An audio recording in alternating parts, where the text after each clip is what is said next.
Magandang umaga, ito si Neil Mercado para sa Inquirer.net. Matapos yung naging usapin kanina pagdating dito sa permit that delayed yung start ng programa dito sa Luneta.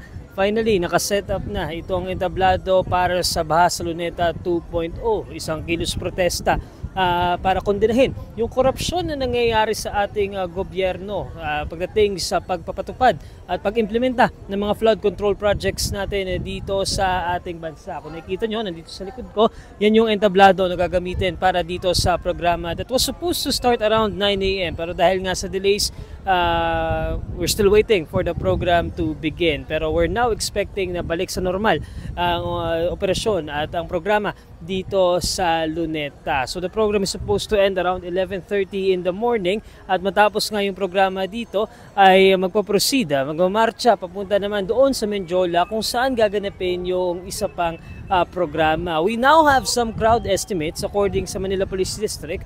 Around 10 a.m. as of 10 a.m. nasa 2,500 yung number ng tao dito sa may Luneta Park. Pero inaasahan pa na may mga paparating pa na ibang grupo pa papunta dito sa Luneta. Kanina nagkaroon ng maliit na programa habang inaantay itong pag-set up ng entablado.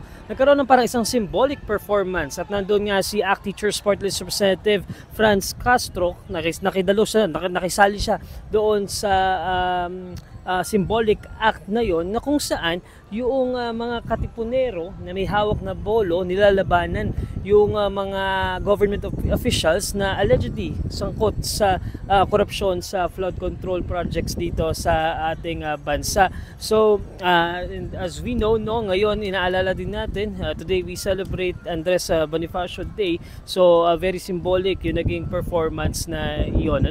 So again, kung may mga gusto pong humabol dito sa Luneta, medyo mainit ho dito ngayon. So magbaon po tayo ng payong, magbaon po tayo siguro ng extra t-shirt din at magbaon tayo ng tubig. Meron dito namang mga nagtitinda ng pagkain, so available naman. So magbaon na lamang po tayo ng pocket money. Kung makikita dito sa likod ko, medyo masikip na din, medyo dumadami rin yung number ng tao, although medyo noticeably mas mauntian kumpara noong September 21. So currently, dito yan sa may Rojas Boulevard hanggang doon yan sa may Padre Burgos Street. So yan muna ang update mula dito sa Luneta Park. Ito si Neil Mercado para sa Inquirer.net.